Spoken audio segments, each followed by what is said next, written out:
Hello everybody, we're now going to look at a group of women about as different from the witches we were considering the last time as it's possible to be. The 18th century intellectual group known as the Bluestockings. Not much sex or violence here, just earnest philosophical and literary discussion, no blood, but a lot of tea being drunk. But that's to belittle them and laugh at them, as men have always tended to do. The very word bluestocking has come to mean a frump. But the original Bluestockings were an immensely influential group who provided the original inspiration for the 19th century's struggle for women's education and eventually for female political emancipation. The idea of a group of women getting together to discuss books and ideas was nothing new. But France was well ahead of Britain in this respect. The group known as the Précieuses formed at the court of Louis XIV in the middle of the 17th century as an all-female intellectual discussion group. Since dangerous topics like politics and religion couldn't be discussed, the ladies confined themselves to witty wordplay about love and wrote poetry in an extremely affected and high-flown style, which has given us our word precious, in its sense of dainty and over-refined. From the start, the Précieuses were laughed at by men. Molière wrote a play, Les Précieuses Ridicules, satirising them. But they persevered. The most well-known writer in the group, Madame de Scudéry, wrote a series of romantic novels which proved immensely popular, not least in England, where they were soon translated. Madame de Scudéry was the favourite writer of the young woman who became Lady Mary Wortley Montagu. One of the literary activities of the Précieuses, which had a great influence, was their rewriting of traditional fairy tales. One of them, Madame Barbeau de Villeneuve, wrote the original Beauty and the Beast. Their activities had a strong influence on Charles Perrault, the author of Cinderella, Little Red Riding Hood, and other stories that we now think of as English. No female literary group like this emerged in England. There were plenty of women writers, which we've looked at before, like Aphra Behn and Lady Mary, but they were isolated, one-offs. In the 1750s, this changed. And the lady who was mainly responsible for changing this was named Elizabeth Montagu. She was born in Yorkshire in 1718 as Elizabeth Robinson, and very well educated, something else she was painfully aware most women weren't. She was ambitious and energetic right from the start, and was known in the family as the Fidget. When she was 12, she met and became friends with Lady Margaret Harley. Margaret was 17 and took the younger girl under her wing. Elizabeth stayed with her for long periods. The Harley household was unusual in that it had an intellectual atmosphere where men and women talked together as equals, almost unheard of in the 18th century, and engaged in witty banter on literary and philosophical subjects. Elizabeth was fired with the ambition to create her own salon along these lines, but how was to achieve this unless she married a wealthy man? So, this is what she did. She was 22 and he was 50. His name was Edward Montagu, not to be confused with his distant relative, Edward Wortley Montagu, husband of Lady Mary. Many people, including at least one Wikipedia writer, have confused Lady Mary Montagu with an E with Elizabeth Montagu without an E. Elizabeth never claimed to love her husband. Marriage is merely a rational and expedient convention, she said, i.e. it helped an ambitious woman like her to get what she wanted. She did bear her husband one son, but he died young, and that seems to have been that as far as family was concerned. Her husband was enormously wealthy through his Tyneside collieries, and they spent part of every year in Newcastle, where she enjoyed playing Lady Bountiful to the miners and their families. But her main focus of activity was the Montagu house in Mayfair. During the 1750s, she began to build up a reputation as a society hostess. She started by holding literary breakfasts and then progressed to evening entertainments. She was to become one of the greatest of hostesses. Everybody who was anybody passed through her doors. Dr. Johnson, David Garrick, Edmund Burke, Horace Walpole and Joshua Reynolds, who of course painted her, to name but a few. These were of course all men. Elizabeth longed for women to have some kind of society of their own. Men had their clubs, or if they were Freemasons, their lodges. Why shouldn't women have a lodge? She had a circle of female friends who sent each other presents called favourite boxes. These were probably intended for snuff, but were decorated with miniature portraits of each of the friends, like carrying a photograph today. Elizabeth appears in her portrait, dressed for some reason as Anne Boleyn. Three friends were the nucleus of what became the Bluestocking Society: Elizabeth Montagu, the witty Elizabeth Vesey, known as the Sylph, and Frances Boscawen. These were all successful hostesses and decided that meetings of the society would take place alternately at their homes in London and Bath. Meetings were entirely informal, and despite often being called the Bluestocking Society, there was never any form of organisation. Unlike the Précieuses, men were welcome to come to the meetings, but only on female terms. No gambling and no strong drink. Tea and biscuits only. One of the men who ventured to accept an invitation from them was the publisher Benjamin Stillingfleet. "I fear I don't have the right clothes to mix with women of fashion," he said. I have no black silk stockings." "Nonsense, nonsense," said Elizabeth Vesey. "We're above that sort of thing. Come in your ordinary blue woolen ones." So he did, and when the story got out, Bluestockings was the name given to everyone who attended the event. There are other explanations for the origins of the name, but this is the most likely one, and if true, it's very ironic. The name of a society which was supposed to empower women was given to them by men. It's understandable that the ladies were anxious to have a man like Stillingfleet attend their meetings because they all had literary ambitions. Indeed, it was he who published Elizabeth Montagu's most famous work, her essay on Shakespeare, published in 1769. This was a defence of the work of the man who was coming to be seen as the national playwright, against the attacks of French writers like Voltaire, who criticised Shakespeare for breaking all the rules of classical drama. Her only other published work was called Dialogues of the Dead, a satire on 18th century society which takes the form, as the title suggests, of conversations between people living in the present day and dead heroes of the past. Apart from these writings, Montagu was an inveterate letter writer and reader, as most people seem to have been in the 18th century. So were her friends Vesey and Boscawen, who never published anything. But the Bluestockings were soon attracting women who did. The first one was Elizabeth Montagu's own sister, Sarah Scott. Sarah had had a very different life from Elizabeth's. She'd been unlucky enough to catch smallpox, which disfigured her. While Elizabeth went off to marry a wealthy man, Sarah had to stay behind and look after their mother, who was dying of cancer.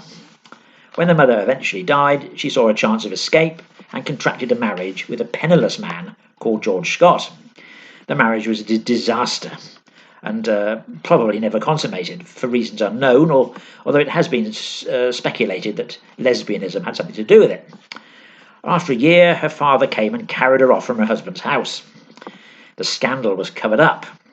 Sarah went to live in Bath with a lady friend and had to live very frugally, which made her participation in bluestocking activities limited. Nevertheless, she was a prolific author. Her most famous book is called Millennium Hall. It's a utopian novel about a community of women who live together and engage in artistic pursuits and philanthropy, dedicating their lives to helping children, the poor and the disabled. It's been called the first feminist novel in English, and seems to have portrayed a world that the other Bluestockings aspired to, but were too much part of society to achieve. Later in life, Sarah decided to try to turn fiction into reality. She acquired a house in Buckinghamshire, where she planned to set up a communal household which would also incorporate a school, and circulated the other Bluestockings, asking for them either to join or to invest in the project financially. She didn't have much success. Her sister gave her money to acquire land and livestock, but no one else gave her much. The only Bluestocking that showed much interest in joining was another Sarah, Sarah Fielding, sister of the much more famous Henry, and the first writer to specialise in writing for children. But in the end, even she didn't. The commune was eventually set up, but as tends to happen with communes, it fell apart due to financial difficulties and quarrels between the members. Sarah struggled on with her writing, but much of it went unpublished. By the time of her death, she'd been largely forgotten, and in the 19th century her writings were reattributed to Oliver Goldsmith. This attribution of writings and paintings by women artists to men is, of course, a familiar story. The Bluestockings were anxious not to be seen as only an upper-class group, and Elizabeth Montagu strove to bring in talented women from humbler backgrounds. The first she recruited was Elizabeth Carter. Daughter of a humble curate, she was nonetheless taught both Greek and Latin, and soon showed remarkable proficiency in languages, speaking Hebrew and Arabic, as well as all the major European tongues. This was all very well, but it would do nothing to get a husband, which was the main preoccupation of young girls and their parents. She was also taught dancing and needlework, and took long walks to overcome the bad effects of too much study on the female constitution. But she still suffered from intense headaches, which she relived, as so many 18th century literary women seem to have done, by taking snuff. She seems to have become a serious addict, although this didn't stop her living until nearly 90. She started writing poetry when very young, and when she was only 16, her father encouraged her to send some of her poems up to the Gentleman's Magazine, the most successful periodical of its day. So successful that it's given us the word magazine in its modern sense. The editor and publisher of the magazine, Edward Cave, was impressed by her work and published them under the pseudonym Eliza. She was starting out on a rocky road. The significance of the Gentleman's Magazine is in the name. Writing was really a thing gentlemen did. Women could read, although there was still no magazines aimed at them. But as for writing for publication and being paid for it, that was definitely not respectable, an attitude which continued into the 19th century. Her father worried about where she was going and her marriage prospects, but Elizabeth had told him firmly she intended to remain independent. Cave had been so impressed by her contributions that he decided to introduce her to an ambitious young writer just arrived in London named Samuel Johnson. Johnson, not yet a doctor, was trying to set up his own magazine to be called The Rambler. He encouraged Mrs. Carter, as she was known despite never marrying, to use her linguistic gifts to do translation work. Among the work she translated was Newtonianism for Ladies, by none other than Algarotti, who we've already met as the lover of Lady Mary Wortley Montagu. She decided to try something much more ambitious, a translation of the works of the Greek philosopher Epictetus into English, something which no one had attempted before. She realised that would take years, and while she was doing this, acted as part-time editor of The Rambler, while Johnson was off compiling his dictionary. Elizabeth Montagu had known her for years, and now brought her fully into the Bluestocking circle. She slaved away at her translation for years, and it was only financial help from wealthy friends, including the Archbishop of Canterbury, that kept her going. At last, in 1758, after 10 years of labour, the whole work was published.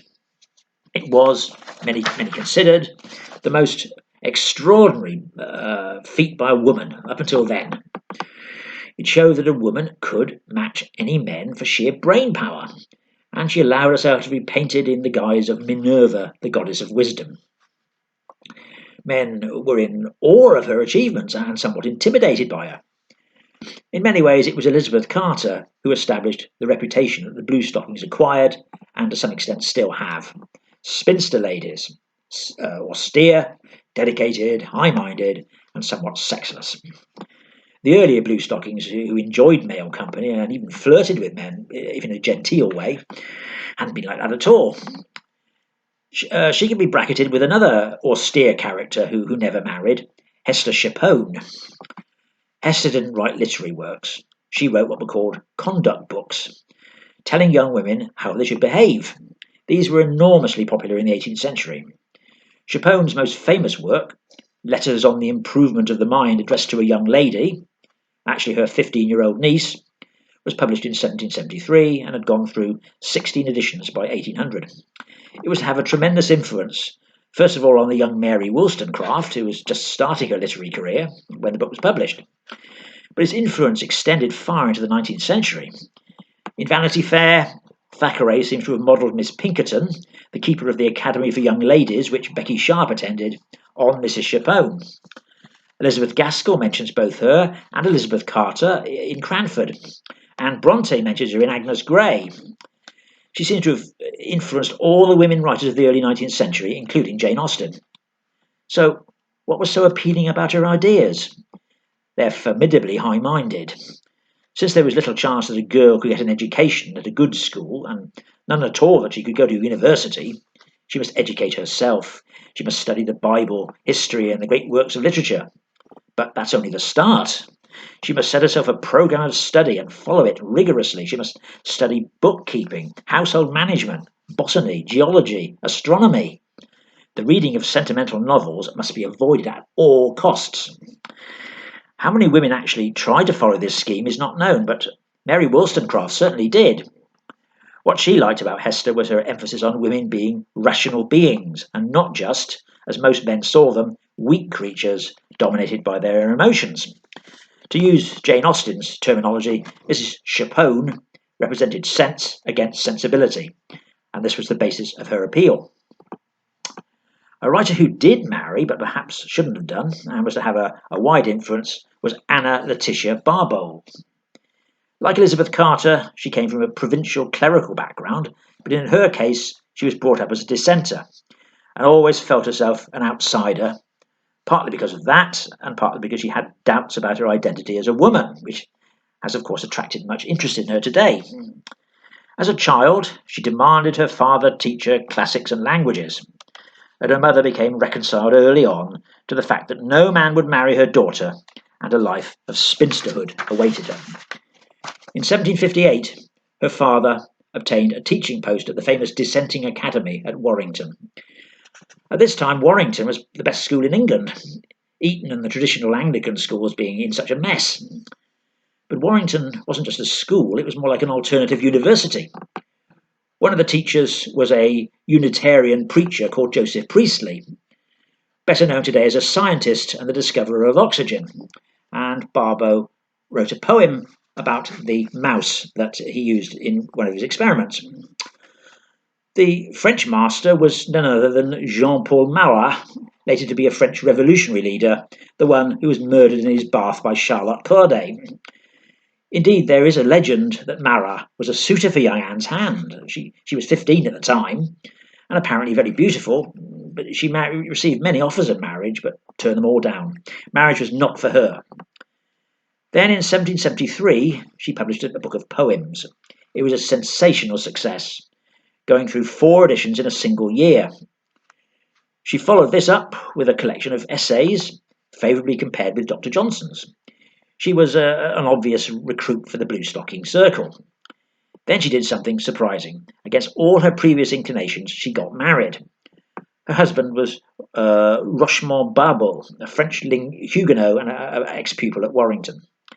She seems to have married him not because she loved him, but because he was subject to bouts of insanity, and she was afraid he would go mad if she didn't agree to become his wife. Off they went to Suffolk, where he acquired a position as headmaster of a school for boys. After about a year, he suggested that since it was unlikely they would ever have children, they should adopt one of the pupils. So they did. And it was to this son that Anna Letitia wrote her most famous book, Lessons for Children. This was a series of 4 primers to teach children to read, graded to match the development of the child, the text changing in style as the child increases its understanding. Starting with one-syllable words, she goes on to more complicated multi-syllable words with little stories drawn from nature and daily life to indicate how the words are used. This seems an obvious way to teach children now, but in the 18th century it was revolutionary. Up until then, children had been taught their letters from adult books, particularly the Bible. If they persevered with Barbauld's course until they reached the 4th primer, they would be learning to read what was virtually poetry. The spirit of her first book was secular, but Anna wrote a follow-up, Hymns in Prose for Children, which was more overtly Christian. It may have influenced Wordsworth's early poetry and certainly influenced the style of Blake's Songs of Innocence and Experience. Anna worked at the Palgrave Academy, as the school was called, for 11 years. It was an enormous success, attracting parents who were Anglicans as well as dissenters. It was run on the most enlightened 18th century principles, reflecting a changed notion of childhood as a stage in life to be enjoyed rather than got through as fast as possible before reaching adulthood.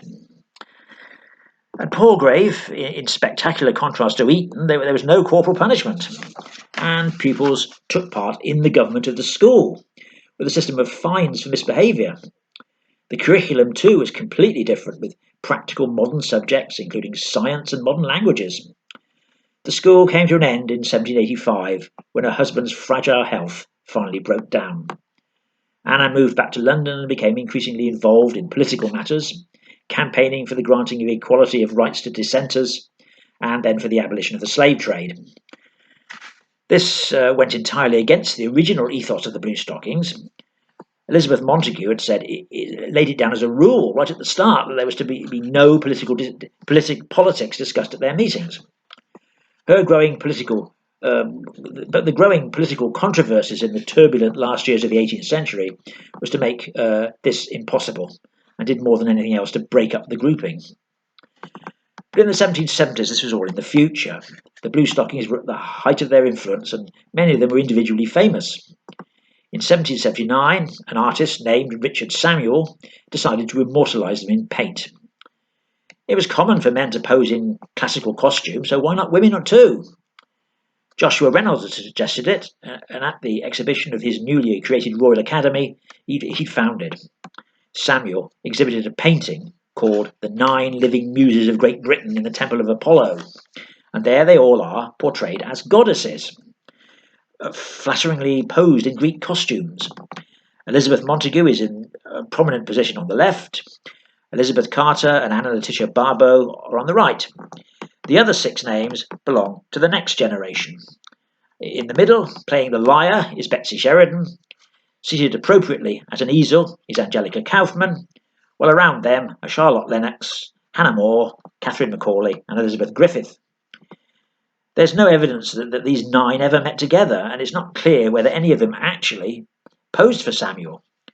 Elizabeth Carter pretty certainly didn't, and rather disapproved of the idea of women seeking fame.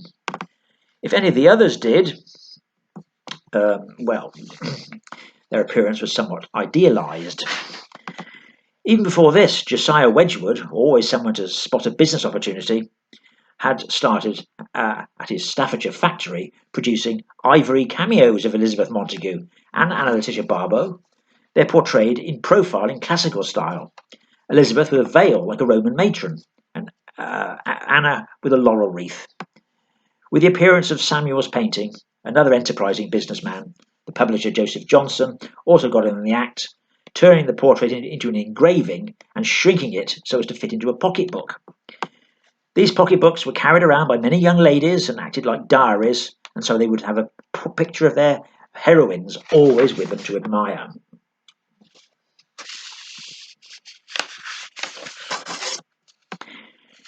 If women, at any rate of the younger generation, admired the achievements of the Bluestockings, men were more divided. Some, like Samuel Johnson, approved.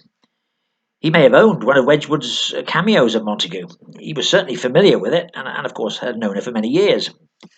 One reason why he approved of them was patriotism.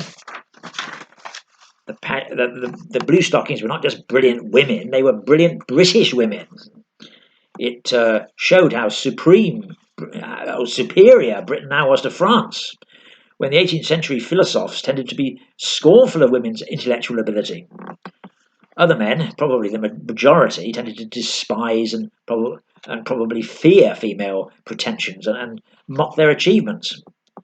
Their attitude was probably summed up by what Johnson said about women preaching, that it was remarkable, like watching a dog walking on its hind legs.